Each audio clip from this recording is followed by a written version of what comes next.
पंडित जवाहरलाल नेहरू, याच्यानंतर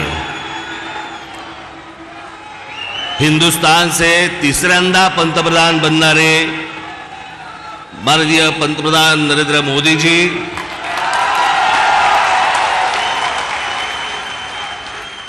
सन्माननीय व्यासपीठ आणि माझ्या जमलेल्या तमाम हिंदू बांधवांनो, भगिनींनो आणि मातांनो,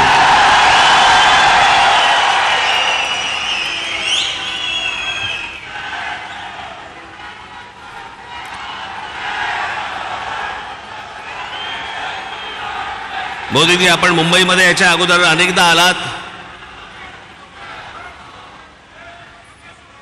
पण बरोबर 21 वर्षानंतर आपण आज शिवतीर्थावरती इथे आलात. मला आजही आठवते त्यावेळेला आपण इथे कमळामधनं बाहेर आला होतात आणि 2014ला आपण कमळ बाहेर काढलं.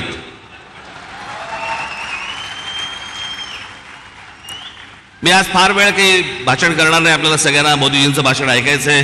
गेल्याच महिन्यामध्ये माझं इथे भाषण झालेलं आहे. 3 टप्प्यामध्ये फक्त बोलणार आहे मी. त्यातला एक टप्पा झालेला आहे.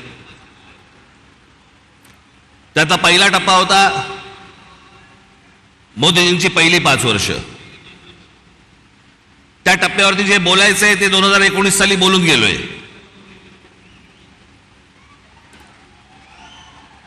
ओरली आता गेली 5 वर्ष. मला असं वाटतं आता देवेंद्रजी, मुख्यमंत्री अजितदादा, इतर सर्वांनी, उद्धव ठाकरे, शरद पवार आणि इतर सर्व माणसांवरती वेळ घालवला. मला असं वाटतं त्यांच्यावरती बोलायची गरज नाही. जे सत्तेतच येणार नाहीये त्यांच्याबद्दल आपण का बोलतो?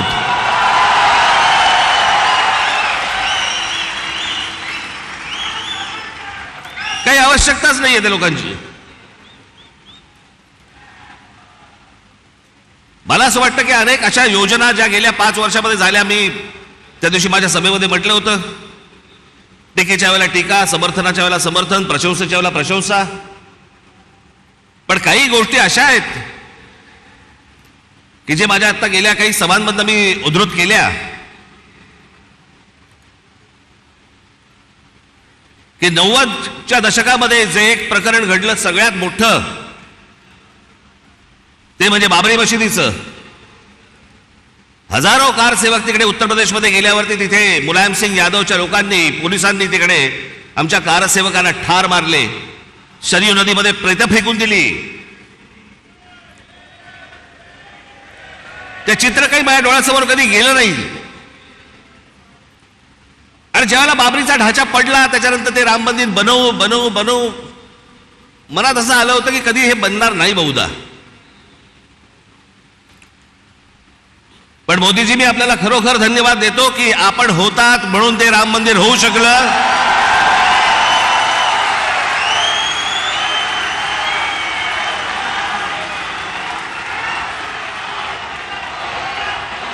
अन्यथा ते झालंच नसतं.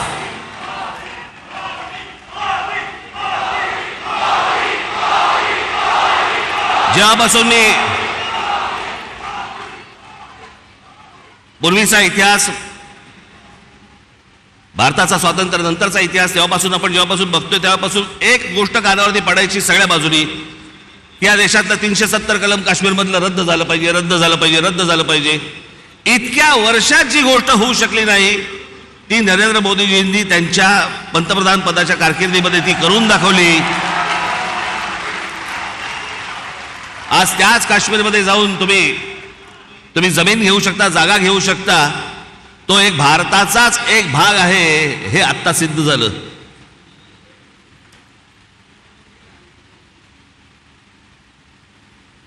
राजीव गांधी ज्यावेळेला पंतप्रधान झाले त्यावेळेला एक मोठी केस झाली होती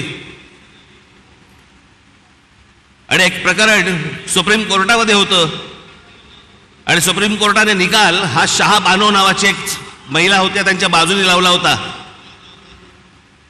आणि सुप्रीम कोर्टाने तो निकाल लावल्यानंतर राजीव गांधींनी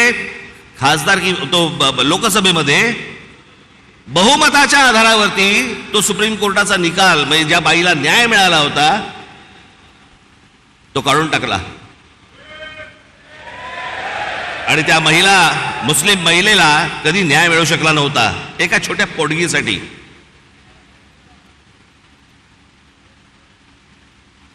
पण मोदीजींनी ती एक गोष्ट करून दाखवली की तो ट्रिपल तलाक तलाक तलाक तलाक तो कायदाच रद्द करून टाकला आणि हिंदुस्थानातल्या सगळ्या जेवढ्या मुस्लिम महिला आहेत त्यांच्यामध्ये एक समाधानाचं वातावरण झालं की रात्री आपला नवरा आला, शुद्धीत आहे का बेशुद्धीत आहे माहित नाही, पण समजा उद्या तलाक तलाक तलाक बोलला तर करायचं काय पुढे. पण तो विषयच बंद करून टाकला. मला असं वाटतं की हे अनेक गोष्ट अन्नधान्य पुरवण्यापासून लस देण्यापासून अनेक गोष्टी झाल्या, पण मी या सगळ्या गोष्टींना सर्वात धाडसी निर्णय मानतो. ही गोष्ट करून घेणं, इतकी वर्ष जी होऊ शकली नाही ती गोष्ट मला असं वाटतं करून घेणं हे मला असं वाटतं की सगळ्यात महत्वाची गोष्ट आहे असं मला वाटतंय. अनेक योजना राबवल्या गेल्या अनेक वर्षांमध्ये. आज मोदीजी मी फक्त आपल्या समोर उभा आहे पुढच्या 5 वर्षासाठी. या पुढच्या 5 वर्षामध्ये आमच्या सर्वांच्या महाराष्ट्राच्या आपल्याकडनं अनेक अपेक्षा आहेत. त्या मला फक्त अपेक्षा आपल्यासमोर फक्त बोलून दाखवायच्या आहेत. याच्यापेक्षा मला कुठचंही लंबचौडं भाषण नाही करायचंय. त्यातली माझी पहिली अपेक्षा आहे की गेले अनेक वर्ष खितपत पडलेला मराठी भाषेला अभिजात भाषेचा दर्जा मिळावा, ही गोष्ट आपण पंतप्रधान झाल्यानंतर मराठीला तो सन्मान मिळेल अशी मी मोदीजींकडे अपेक्षा व्यक्त करतो आणि ती होईल, तितक्याच धाडसाने ती होईल अशी मला खात्री आहे.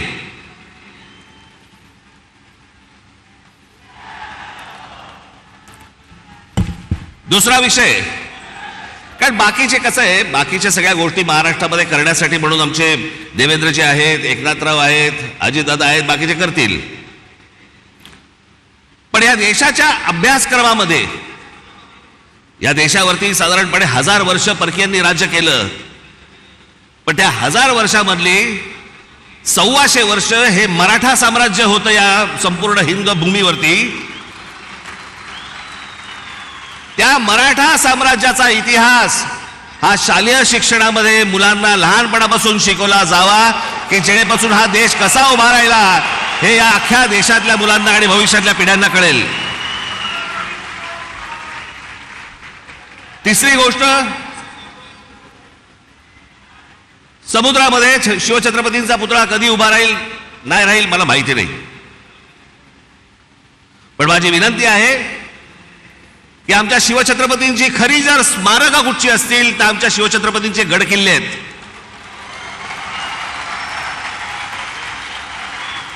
आणि या गड किल्ल्यांना पूर्वीचं ऐतिहासिक वैभव प्राप्त करून देण्यासाठी म्हणून आंतरराष्ट्रीय दर्जाची एक समिती नेमावी.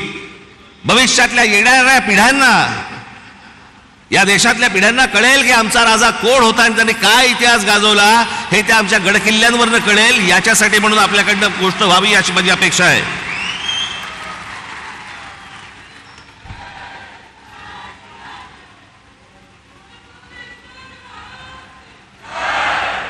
चार पाचच गोष्टी आहेत, माझ्या फार नाही आहेत. देशभरामध्ये अनेक ठिकाणी मोदीजी आम्ही पाहिलं की आपण उत्तम रस्ते बनवलेत, अनेक फ्लायओव्हर्स बनवलेत, अनेक ब्रिजेस बनवलेत. माझी आपल्याला कळकळीची विनंती आहे की गेल्या 18-19 वर्ष आमचा मुंबई गोवा महामार्ग हा अजूनही तसाच आहे, अजूनही तसाच खड्ड्यामध्ये आहे. तो लवकरात लवकर व्हावा अशी माझी आपल्या सर्वांना विनंती आहे. मगाशी रामदासभाईंनी उल्लेख केला, मोदीजी आपण पण आपल्या अनेक सभांबद्दल पण सांगितलं, पण आज जरा खडसावून सांगावं की या भारतामध्ये डॉक्टर बाबासाहेब आंबेडकरांनी जे उभं केलेलं जे संविधान आहे त्या संविधानाला कुठेही धक्का लागणार नाही. तुम्ही लावणार कधीच नव्हतात, पण जे विरोधक ज्या प्रकारचा प्रचार करतायत मला असं वाटतं त्यांची तोंड एकदाचीच बंद व्हावीत की जेणेकरून परत त्यांची तोंड उघडली जाणार नाहीत. अशी अनेक जनतेची या महाराष्ट्रातली अपेक्षा आहे. या देशामध्ये अनेक करोडो मुसलमान आहेत, लाखो मुसलमान आहेत, देशभक्त मुसलमान आहेत, जे या देशावरती प्रेम करतात, जे या देशावरती खरंच त्यांची निष्ठा आहे. खरं तर सांगायची गरज नाही, पण काही मुठभर आहेत जे आज उद्धव ठाकरे आणि काँग्रेसला जे पाठिंबा देणारे आहेत ना, त्यांचा उद्देश हा फक्त गेल्या 10 वर्षात त्यांना डोकं वरती नाही काढता आलंय. आणि ते डोकं वरती काढण्याचा मार्ग कोणता, तर काँग्रेस सारखा सुलभ मार्ग नाही. याच्यासाठी म्हणून ते आज त्यांना सगळ्यांना पाठिंबा देत आहेत. पण लाखोच्या संख्येने, करोडोच्या संख्येने आज मुसलमान आपल्या बरोबर आहेत. त्याला एक शाश्वती पाहिजे, त्याला मनात आदर आहे, तो काम धंदेवाला आहे, त्याला काम करायचं या देशामध्ये, तो या देशाचा नागरिक आहे, पिढ्यानपिढ्या राहणार आहे. पण मला असं वाटतं की हे जे मुठभर आहेत, हे ओवेसी सारख्या ज्या अवलादी आहेत, यांच्या मागून फिरणारे जी लोक आहेत, यांचे जे अड्डे आहेत, हे अड्डे एकदा तपासून घ्या. तिथे माणसं घुसवा, देशाचं सैन्य घुसवा आणि हा देश एकदा कायमचा सुरक्षित करून टाका. म्हणजे आमच्या आया बहिणींना याच्यापुढे देशामध्ये फिरताना कोणत्याही प्रकारचा त्रास इथे होणार नाही, अशी मी आशा अपेक्षा बाळगतो. आणि शेवटचं म्हणजे आमची मुंबईची रेल्वे, लाखो प्रवासी या रेल्वेने प्रवास करतात. या प्रवास करणाऱ्या रेल्वेच्या संपूर्ण यंत्रणेवरती आपण केंद्र सरकारने आपण बारीक लक्ष द्यावं, जास्तीत जास्त त्याच्यासाठी पैसे द्यावे, जास्तीत जास्त ती यंत्रणा चांगली कशी होईल याच्यासाठी म्हणून आपण पाहावं. एवढ्याच फक्त मी आज अपेक्षा आपल्या समोर घेऊन आलो होतो. बाकी भविष्यातला येणारा हिंदुस्थान हा आपल्या हातून उत्तम पद्धतीने मोठा हो, जगात मोठा हो, घडो, ही एक आशा अपेक्षा बाळगतो आणि आपल्या सर्वांची मी रजा घेतो. धन्यवाद. जय हिंद, जय महाराष्ट्र.